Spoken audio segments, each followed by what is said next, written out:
Bikin suatu yang baru agama nggak boleh. Bikin kelompok, bikin firqah, bikin ajaran. Seperti ajaran tarekat, ajaran tasawuf. Islam nggak pernah mengajarkan. Nabi nggak pernah mengajarkan. Kemudian dibagi lagi. Ini ada tarekat, ada syariat, ada hakikat, ada ma'rifat. Nggak ada dari Nabi SAW. Nggak ada dari sahabat. Ini sesuatu yang muhdats, yang baru dalam agama, yang Nabi nggak contohkan. Nggak ada. Nggak ada. Maka kata para ulama dalam tasawuf itu awalnya bid'ah dan akhirnya zindiq. Pemikiran sufi ini adalah menjauhkan dari akidah yang benar. Iya. Menjauhkan dari akidah yang benar. Jadi akidah Islamiyah itu akan rusak dengan pemikiran-pemikiran tasawuf ini. Iya. Kerusakan pemikirannya bukan di dalam masalah bid'ah saja. Bahkan masuk di dalam kesyirikan dan bid'ah yang mengkafirkan, mengeluarkan dari apa? Dari keislaman. Dan kita sudah dengarkan sebagian dari kesyirikan yang ada di tengah mereka itu bukan syirik dalam uluhiyah saja, tapi syirik juga di dalam apa? Di dalam rububiyah. Iya. Nah, ini bahaya yang sangat besar menimpa umat. Di mana bidah-bidah dan kesyirikan-kesyirikan ini itu dikemas sedemikian rupa, dibawakan syubhat-syubhat, dipercantik, diperindah kepada manusia. Iya. Mereka bolehkan. Akhirnya banyak orang yang tidak mengenal jalan yang lurus, tidak mengenal akidah yang benar yang dibawa oleh Rasulullah SAW dan para sahabatnya. Wattaba'a sunnatahu, dan kecuali orang-orang yang mengikuti sunnah Rasulullah, walazima tariqatahu, dan bukan hanya sekedar mengikuti tapi mulazamah, konsisten, istiqomah di dalam tariqahnya, jalur yang ditempuh oleh Rasulullah sallallahu alaihi wasallam. Al-Imam Al-Junaid rahimahullah, dia mengatakan at-turuqu kulluha masdudah 'anil khalqi. At-turuq, jalur menuju kepada Allah. At-turuq ilal khairat, jalur menuju kepada kebaikan itu, jalur menuju kepada Allah, kulluha masdudatun 'anil khalqi. Semuanya masdudah, semuanya tertutup dari hamba Allah itu, tertutup dari makhluk itu, ila man iqtafa asara Rasulillah. Masya Allah. Kecuali orang-orang yang mengikuti jejak langkah Rasulullah SAW. Alhamdulillah wassalatu wassalamu ala Rasulillah wa ala alihi wa sahbihi wa mawalah amma ba'd. Para pemirsa, para pendengar rahimana wa iyyakumullah ajma'in. Pada kesempatan yang istimewa ini kita akan menambah wawasan tentang pandangan ulama-ulama sufi, ya. Pada kesempatan yang istimewa ini saya akan membacakan ungkapan-ungkapan ulama sufi, ya. Ulama-ulama yang terkenal, ya, kesufiannya, dan di Indonesia sering diungkapkan ungkapan-ungkapan ulama sufi ini. Di antaranya pertama yaitu Al-Imam Al-Junaid rahimahullah. Dia mengatakan at-turuqu kulluha masdudah 'anil khalqi. At-turuq, jalur menuju kepada Allah. At-turuq ilal khairat, jalur menuju kepada kebaikan itu, jalur menuju kepada Allah, kulluha masdudatun 'anil khalqi. Semuanya masdudah, semuanya tertutup dari hamba Allah itu, tertutup dari makhluk itu, ila man iqtafa asara Rasulillah. Masya Allah. Kecuali orang-orang yang mengikuti jejak langkah Rasulullah SAW. Wattaba'a sunnatahu, dan kecuali orang-orang yang mengikuti sunnah Rasulullah, walazima tariqatahu, dan bukan hanya sekedar mengikuti tapi mulazamah, konsisten, istiqomah di dalam tariqahnya, jalur yang ditempuh oleh Rasulullah SAW. Nah, kalau kita lihat, ya, atau Kalau kita analisa, perhatikan apa yang diungkapkan oleh Al-Imam Al-Junaid, seorang itu tidak bisa untuk menjadi waliyun min awliyaillah kecuali harus dengan jalur ini. Nah kalau begitu, pantaskah ulama itu, sufi itu disematkan dengan kata-kata tidak mengikuti jalur Rasulullah? Ya kalau kita perhatikan ungkapan beliau ini, justru orang itu tidak akan bisa menuju kepada Allah, tidak bisa menuju kepada kebaikan kecuali harus mengikuti jejak langkah Rasulullah, mengikuti sunnahnya dan mulazamah. Bukan hanya sekedar mengikuti, tidak, tapi lazima tariqatah, konsisten istiqomah di dalam jalurnya Allah Subhanahu wa taala, di dalam sunnahnya, tariqahnya Rasulullah sallallahu alaihi wasallam. Kenapa? Lianna turaqal khairat, karena jalur menuju kepada kebaikan itu kulliha semuanya maftuhatun alaih, terbuka atas Rasulullah sallallahu alaihi wasallam, wa 'adal muqtafina atharahu wal mutabi'in, dan terbuka untuk orang-orang yang mengikuti jejak langkah Rasulullah SAW. Nah, kalau kita lihat daripada ungkapan Imam Al-Junaid ini, Masya Allah, tabarakallah, ulama sufi itu pada dasarnya adalah orang yang bukan hanya sekedar mengikuti jejak langkah Rasulullah, tapi justru konsisten dengan sunnah dan tariqahnya Rasulullah SAW, atau jalur yang ditempuh oleh Rasulullah SAW. Ya, kemudian di sini ada sebuah kisah tentang Abu Yazid Al-Bustami. Ini terkenal, Abu Yazid Al-Bustami dari kalangan ulama sufi. Qala zata yaumin li ashabi. Beliau Abu Yazid Al-Bustami berkata kepada sahabat-sahabatnya, murid-muridnya, teman-temannya, qumu bina, silakan bangkitlah, ikutlah bersama kami, hatta nanzura ila zalikal ladzi qad syahara nafsuhu bil wilayah, sehingga kita bisa menyaksikan, melihat orang yang masyhur kewaliannya, populer, kalau istilah sekarang viral itu sebagai seorang wali. Kalau beliau menceritakan, pamaubaina, kemudian kita berjalan, berlalu, pergi, faiza birrajuli qad qasadal masjidah, tiba-tiba menemukan seorang laki-laki yang bertujuan menuju ke masjid. Farama buzaqahu nahwal qiblah. Masya Allah, tabarakallah. Sepele sekali kelihatannya menurut kita, tapi menurut Abu Yazid Al-Bustami ini adalah suatu perkara yang berat. Tiba-tiba orang yang masyhur, viral, dianggap sebagai seorang wali, rama buzaqahu, melempar ludahnya atau berludah nahwal qiblah, menuju ke arah kiblat. Nah, hanya berludah ke arah kiblat saja. Allahu Rabbi. Ini kan berludah ke arah kiblat, kayaknya kalau dalam ilmu fikih belum nyampe ke derajat haram. Nah, ini yang dilakukan oleh orang yang populer, orang yang viral, terkenal menjadi wali.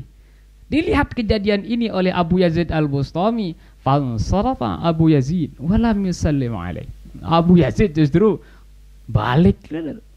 Yang tadinya mungkin ya mau jabat tangan, mungkin minta doa dan sebagainya, tapi melihat orang itu, orang yang dianggap sebagai wali tadi itu, berludah ke arah kiblat, Abu Yazid Al-Bustami pergi walam yusallim alaih, dan tidak jadi untuk mengucapkan salam kepadanya. Waqala, dan dia berkata, hadza laisa bima'munin ala adabin min adabi Rasulullah sallallahu alaihi wasallam. Ini orang yang dianggap menjadi wali itu laisa bima'mun, tidak bisa dipercaya untuk melaksanakan adab, sopan santun, etika daripada etika yang dilakukan oleh Rasulullah sallallahu alaihi wasallam. Fa kaifa yakunu ma'munan ala ma yad'i? Bagaimana bisa dianggap atau dipercaya bahwa ini adalah seorang wali, bahkan terkenal sebagai seorang wali, min maqamatil auliya was-siddiqin. Gimana bisa dipercaya orang ini sesuai dengan apa yang dianggap, apa yang diprediksikan, apa yang disematkan kepadanya berupa adanya makom aulia atau kedudukan wali terhadap dirinya. Masya Allah, tabarakallah. Nah, kalau kita lihat ini Abu Yazid Al-Bustami, kriteria untuk orang bisa menjadi waliun min auliyaillah itu tidak sembarangan. Hanya sekedar meludah ke arah kiblat saja, itu menurut beliau itu sudah tidak bisa dipercaya untuk memiliki makom kewalian. Apalagi yang lebih daripada itu. Yang namanya waliun min auliya, kekasih Allah Subhanahu wa taala, tentunya kayaknya agak sulit untuk bertindak dan berbuat yang berbeda atau yang bertentangan dengan kekasihnya, yakni Allah Subhanahu wa taala. Kemudian yang berikutnya di sini ungkapan daripada Zunnun al-Misri. Nah, ini juga terkenal ulama sufi. Madarul kalam arba'un. Madarul kalam arba'un. Kesimpulan daripada al-kalam arba'un. Artinya semua ucapan-ucapan itu porosnya itu adalah 4. Artinya kalau kita mau membicarakan sesuatu, membahas tentang sesuatu, ya dalam ilmu kesufian lah gitu ya, yang menjurus menuju kepada Allah, mendekatkan diri kepada Allah, ada 4. Pertama adalah hubbul jalil, yaitu membicarakan bagaimana cara kita cinta kepada al-jalil, Allah Subhanahu wa taala yang maha jalil, Allah Subhanahu wa taala yang maha mulia, yang maha perkasa. Itu yang pertama. Wa bughdul qalili. Nah, yang kedua adalah orientasi pembicaraan seseorang itu adalah terpusat, kalau ingin mendekatkan diri kepada Allah, adalah bughdul qalil, yaitu benci, tidak senang kepada al-qalil yang sedikit. Apa itu sedikit? Ad-dunya. Dunia ini adalah sesuatu yang sedikit dibandingkan dengan akhirat tentunya. Kenikmatan dunia ini dibandingkan dengan kenikmatan akhirat tentunya tidak ada artinya. Karena dunia itu susah senang selalu ada, tetapi di akhirat ya kemungkinannya jadi 2. Kalau di surga yang hanya ada senang, kalau di neraka nauzubillahi min zalik yang ada hanya susah saja. Nah, oleh sebab itu, kalau ada orang yang orientasinya pembahasannya hanya dunia saja, al-qalil yang sedikit saja, itu bagaimana bisa dikatakan sufi? Bagaimana bisa dikatakan dia itu mendekatkan diri kepada Allah Subhanahu wa taala? Kalau pembicaraannya hanya terpusat kepada al-qalil yang sedikit yang dunia saja, tapi tidak pernah membicarakan bagaimana untuk mendekatkan diri kepada Allah, bagaimana untuk mendapatkan keselamatan dunia akhirat. Makanya Rasulullah bersabda, al-qais, orang cerdas itu adalah mandana nafsahu, orang yang selalu evaluasi dirinya sendiri, wa amila lima ba'dal maut, dan bekerja apa yang harus ditemukan nanti setelah meninggal dunia, yakni di akhirat kelak yang abadi. Nah, sehingga mereka tidak terlalu banyak membicarakan masalah dunia. Andai kata mereka membicarakan masalah dunia hanya seperlunya. Dan andai kata dunia itu ada dalam dirinya, hanya dunia itu sebatas di tangannya. Sesuai dengan ungkapan mereka, doa mereka, Allahumma ja'alid dunya fi aidina. Allah, jadikanlah dunia ini adalah fi aidina, di tangan. Sebatas hanya di tangan. Wala taj'alha fi qulubina. Jangan kau jadikan dunia itu adalah meresap di dalam hati kami. Nah, yang ketiga ini adalah yang menarik, wattiba'ut tanzil. Wattiba'ut tanzil, yaitu ittiba', mengikuti at-tanzil. Apa itu tanzil? Tanzil itu adalah Al-Qur'anul Karim. Gimana bisa dikatakan orang untuk menjadi ulama sufi kalau tidak mengikuti Al-Qur'an? Tidak bisa. Sebelumnya dari tidak bisa orang itu untuk dikatakan sufi kalau tidak mengikuti Rasulullah SAW. Berarti pada intinya adalah ulama-ulama sufi itu adalah ulama-ulama yang mengikuti Al-Quran, ulama-ulama yang mengikuti as-sunnah. Kemudian yang keempat adalah wa khaufut tahwil, dan khawatir takut terhadap tahwil. Tahwil ini bisa ya artinya memindahkan. Nasallallahu alafiyah, jangan sampai iman itu dipindah menuju kepada kekufuran. Nauzubillahi min dzalik. Mereka sangat khawatir sekali kalau jangan-jangan nanti nikmat iman yang diberikan oleh Allah Subhanahu wa taala kepadanya itu justru berubah menjadi kekufuran. Nauzubillah, summa nauzubillah min dzalik. Terutama sekali di akhir hayatnya. Inilah yang sangat dikhawatirkan oleh mereka. Kemudian min alamatil muhib lillahi azza wa jalla, di antara tanda orang-orang yang cinta kepada Allah adalah mutaba'atu habibillah sallallahu alaihi wasallam. Masya Allah. Nah, ini yang intinya sekarang ya. Kalau dikatakan ulama-ulama sufi misalnya yang seperti ini tidak mengikuti Rasulullah, waduh, kayaknya berat. Justru mereka mengatakan min alamatil muhibbilillah, di antara ciri-ciri orang cinta kepada Allah pertama itu adalah mutaba'atu habibillah sallallahu alaihi wasallam, mengikuti kekasih Allah sallallahu alaihi wasallam. Itu justru menjadi alamat, tanda orang itu cinta kepada Allah. Qul in kuntum tuhibbunallaha fattabi'uni yuhibbukumullah. Qul in kuntum tuhibbunallah, katakanlah jika kalian itu cinta kepada Allah, fattabi'uni, ikuti aku. Itu syarat mutlak. Ya, Al-Quran mengatakan seperti itu. Dan ulama sufi juga mengatakan min alamatil muhibbilillah mutaba'atu habibillah sallallahu alaihi wasallam, mengikuti kekasihnya Allah Subhanahu wa taala. Mengikuti dari segi apanya? Fi akhlaqihi, di dalam akhlaknya, mengikuti akhlaknya.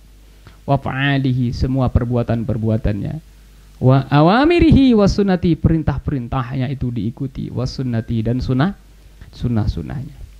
Nah, ini tiga pemaparan tentang ulama sufi yang semuanya tadi itu adalah intinya mengatakan bahwa